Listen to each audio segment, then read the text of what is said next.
The emergency session of the Galactic Council had been called in the dead of night, and Ambassador Claire Martinez knew that meant something had gone catastrophically wrong. She moved through the towering corridors of the Council station, her boots clicking against polished floors that had seen 10,000 years of deliberation. Around her, alien representatives from hundreds of worlds hurried in the same direction, their faces twisted in expressions she'd learned to recognize as fear. The chamber doors slid open, revealing chaos. The Council's circular hall, normally a place of measured debate, had become a scene of panic. Representatives shouted over each other in dozens of languages, their translation devices struggling to keep pace. At the center of it all, the highmost counselor stood at the central podium, his crystalline hands raised for silence. Claire slipped into Earth's designated observation seat and activated her translator. The highmost voice cut through the noise like a blade. The message was clear. The Kethrak Empire has issued an ultimatum. They demand the unconditional surrender of Earth within 72 hours. The words hit Claire like a physical blow. She gripped the armrests of her seat, forcing herself to remain calm. Around the chamber, the panic intensified. The Kethrak Empire.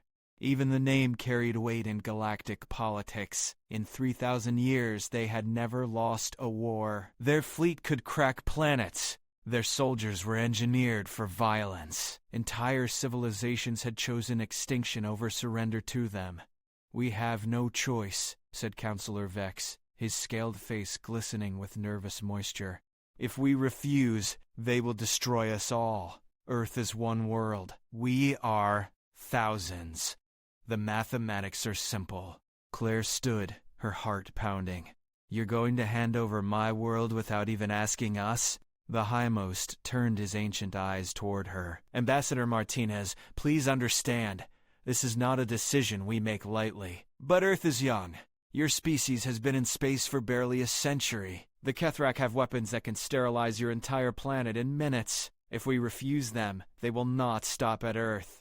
They will punish the entire council, so you'll sacrifice us to save yourselves." Claire's voice was steady, but rage burned beneath every word. "We will negotiate for your people," the highmost said, something like regret in his tone.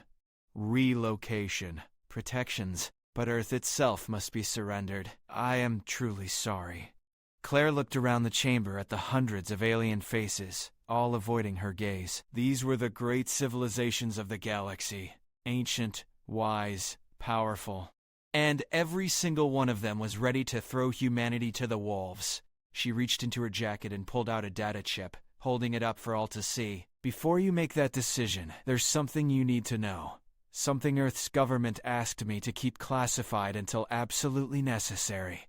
She inserted the chip into the chamber's central database. Holographic displays flickered to life throughout the room, showing documents, technical schematics, and surveillance footage. "For the last 60 years since we first made contact with you, humanity has been preparing. We knew this day would come. We knew that eventually someone would see us as weak, as prey." The display showed massive construction projects in Earth's asteroid belt, hidden shipyards, weapons platforms disguised as mining stations, and ships, hundreds of ships, built in secret, armed with technology that made several council members gasp in recognition. "You've been reverse engineering our technology," Counselor Vex said, his voice rising in pitch. "That's forbidden by 17 different treaties." "Treaties we never signed," Claire said. "You wanted us to stay primitive, to stay weak and dependent. We smiled and nodded and built our own defenses anyway." The highmost stared at the data, his expression unreadable. "Even with this, you cannot stand against the Kethrak. Their fleet number's in the thousands. You have, 200 ships? We have enough," Claire said. "And we're not asking for your help. We're telling you to stay out of our way. Earth will handle the Kethrak alone." The chamber erupted. Representatives shouted warnings, predictions of doom, accusations of insanity. But Claire saw something else in their eyes now. Not just fear of the Kethrak, fear of what humanity might become if they survived. She downloaded her data chip and walked toward the exit. "The 72 hours started 6 hours ago," she said without looking back. "I suggest you all find somewhere safe to watch. The Kethrak fleet arrived at the edge of Earth's solar system exactly on schedule. a force of 1,200 warships that blotted out the stars. Fleet Commander Zorath stood on the bridge of his flagship studying the primitive blue world on his view screen. Intelligence reports said the humans had barely mastered faster-than-light travel. Their largest ships were cargo vessels. This would be over in hours. The Council's surrender message had already been received. All that remained was the formality of occupation. "Commander, we're detecting unusual energy signatures near the asteroid belt," his sensor operator said. Zorath dismissed it with a wave. "Mining operations. These primitives still dig rocks for resources. Begin the approach. All ships, standard conquest formation." The fleet moved forward, and that's when the asteroid belt came alive. What had appeared to be dead rocks suddenly blazed with power. Weapons platforms, hundreds of them, emerged from camouflage that shouldn't have been possible for such a young species. They opened fire simultaneously. The Kethrak shields held, but Zorath felt his first flicker of unease. These weren't primitive weapons. The humans had military-grade particle beams, plasma cannons that matched Kethrak specifications. Return fire. Destroy those platforms. But the platforms weren't static targets. They moved with thrusters hidden in the rock, scattering, reforming, firing from new angles. And now human ships were emerging from behind Jupiter's moons, sleek vessels that shouldn't exist. They didn't attack in formation. They swarmed like insects, targeting individual Kethrak ships with focused fire. "Shields at 60%, the defensive coordinator reported. "Multiple hull breaches on the destroyer wing." Zorath's unease turned to alarm. "How are they penetrating our shields?" The answer came in the form of a new weapon. Human ships fired projectiles, simple kinetic rounds, followed immediately by energy weapons. The solid matter punched through shield frequencies calibrated for energy attacks, creating momentary gaps that the follow-up beams exploited. It was crude, wasteful, and devastatingly effective. "They're using hybrid attack patterns," his tactical officer said, voice tight with stress. "Our shields aren't designed for sequential kinetic and energy strikes." Within the first hour, the Kethrak lost 47 ships. Within the second hour, they lost 90 more. These weren't supposed to be warriors. These were supposed to be frightened primitives begging for mercy. Zorath watched his fleet, the pride of the Empire, being torn apart by a species the galaxy had dismissed as irrelevant. "Full retreat," he ordered, his voice hollow. "Get us out of this system." But the humans weren't done. As the Kethrak fleet tried to disengage, human ships pursued, their weapons never ceasing. They chased the Kethrak all the way to the system's edge, destroying another 100 ships before finally breaking off. Zorath sat in his command chair, staring at casualty reports that would have been unthinkable 6 hours ago. 400 ships lost. 400! Against a species that wasn't supposed to have a military at all. He opened a channel to Kethrak High Command, his hands trembling. "This is Fleet Commander Zorath. The conquest of Earth has failed. I repeat, we have failed. The humans are not what we believed. They're not what anyone believed." Back at the Galactic Council station, representatives watched the battle unfold through long-range sensors, their faces masks of disbelief. The chamber was silent except for the soft beeping of data feeds. They had expected to watch Earth die. Instead, they were watching the Kethrak flee. "This is impossible," Counselor Vex whispered. "The Kethrak never lose. They never even struggle." But the data didn't lie. The Kethrak fleet was in full retreat, and human ships weren't just defending anymore. They were advancing. Claire Martinez stood at Earth's podium, watching the same feeds, her expression carefully neutral. Inside, she felt a mix of pride and dread. Pride because her species had proven they could fight. Dread because she knew what would come next. The Highmost approached her, his crystalline form seeming to dim. "Ambassador, your people have achieved the impossible. The Council formally recognizes Earth's right to defend itself. We will not interfere. Please tell your military to stand down." "You've won." Claire looked at him for a long moment. "We haven't won anything yet. The Kethrak will regroup. They'll come back with more ships, better tactics, and next time they won't underestimate us." "Then what will you do?" Claire's eyes returned to the tactical display, where human ships were already organizing into pursuit formations. We're going to make sure there isn't a next time. The Hightmost's form flickered with alarm. You cannot mean to counterattack. Ambassador, please, think about what you're saying. If you invade Kethrak space, you will start a war that could consume the entire galaxy. The Kethrak started this war when they demanded our surrender, Claire said. We're just going to finish it. Over the next 3 weeks, the Galactic Council watched in growing horror as human forces did exactly what Claire had promised. They didn't just push back the Kethrak, they invaded. Human ships appeared in Kethrak territory using jump coordinates that should have been impossible to calculate, striking military installations with precision that suggested intelligence networks no one knew existed. The Kethrak threw everything they had at the humans. It wasn't enough. Human tactics were unlike anything the galaxy had seen. They didn't follow standard warfare protocols. They used psychological warfare, broadcasting messages that turned Kethrak subject species against their masters. They targeted supply lines instead of engaging in honorable fleet battles. They hacked Kethrak communications and spread disinformation that caused entire battle groups to fire on each other. They fight like criminals, Counselor Vex said during one emergency session. No honor, no structure, no rules. They fight like survivors, the Hightmost corrected quietly, like a species that evolved through constant warfare with itself. We forgot that humans only recently unified. For thousands of years, they did nothing but fight each other. They're not learning war. They're remembering it. The Council called emergency session after emergency session, each one more desperate than the last. But Claire's answer never changed. Earth would accept nothing less than total Kethrak surrender. The war would end when the Kethrak Empire no longer existed as a threat. On the 40th day of the conflict, something unprecedented happened. The Kethrak Emperor himself opened a communication channel to the Galactic Council, bypassing all diplomatic protocols. His image appeared on every view screen, a massive being of armored scales and cold intelligence. The Kethrak Empire sues for peace, he said, each word clearly painful. We will withdraw all forces. We will pay reparations. We will recognize Earth's sovereignty. Please, make them stop. The council chamber fell into stunned silence. The Kethrak had never surrendered. Not in 3,000 years. Not to anyone. Counselor Vex found his voice first.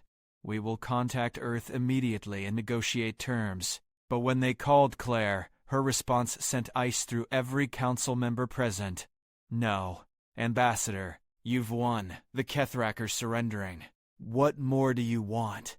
Claire's face on the view screen was hard as stone. They asked for our unconditional surrender. They were going to take our world and everyone on it. Now they want to negotiate? No. They surrender unconditionally, or we continue. You'll destabilize the entire galactic order, Vex shouted. The Kethrak Empire controls hundreds of systems. If it falls, there will be chaos.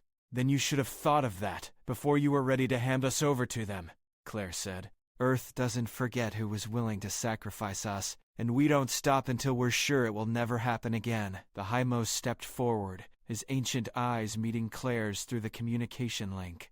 Ambassador Martinez, I understand your anger. The Council failed you. We were cowards, and for that, I apologize on behalf of every species here. But I beg you, human, to being of conscience. If you destroy the Kethrak Empire completely, you will create a power vacuum that will lead to decades of war. Billions will die. Please, show the mercy we failed to show you. Claire was quiet for a long moment. Finally, she spoke, her voice softer but no less firm. I'll present your request to Earth's government, but understand this. Whatever terms we agree to, they will include permanent guarantees. The galaxy will never threaten Earth again, ever.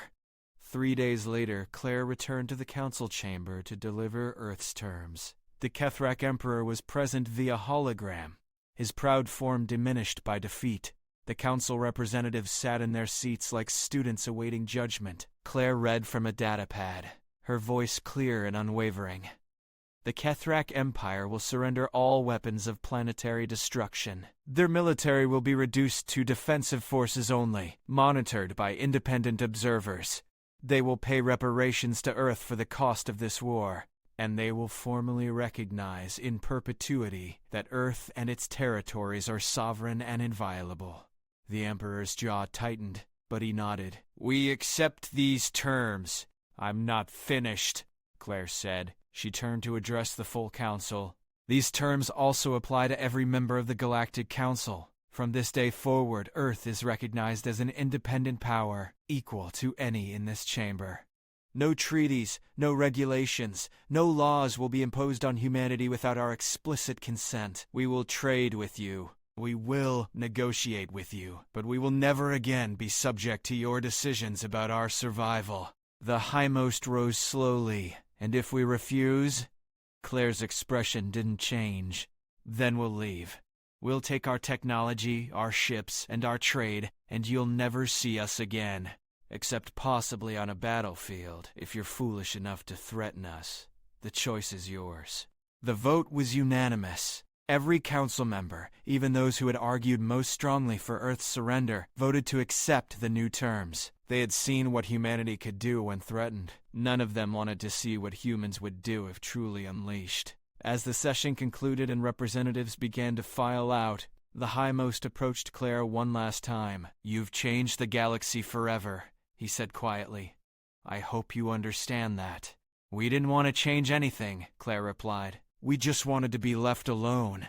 You forced us to prove we couldn't be taken. That's on you, not us." "What will Earth do now?" Claire allowed herself a small smile. "Same thing we were doing before, growing, exploring. The only difference is now everyone knows that if they push us, we push back harder. Maybe that will make the galaxy more careful. Maybe we'll make it more dangerous. Either way, Earth will be ready." She turned to leave, then paused. "You know what the funny thing is? Humans have a saying. Speak softly and carry a big stick. For 100 years we spoke softly. We smiled and followed your rules and pretended to be harmless. But we were always carrying that stick. You just never bothered to look." The Highmost watched her go. This human who had reshaped galactic politics through sheer determination and the willingness to fight when every civilization around her chose surrender. Around him, the council chambers slowly emptied, but he remained, staring at the empty podium, where Earth's ambassador had stood.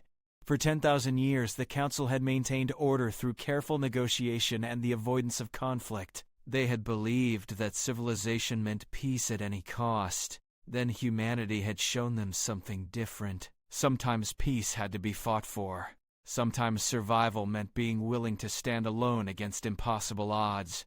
And sometimes the youngest, newest species in the galaxy could teach the oldest a lesson they desperately needed to learn.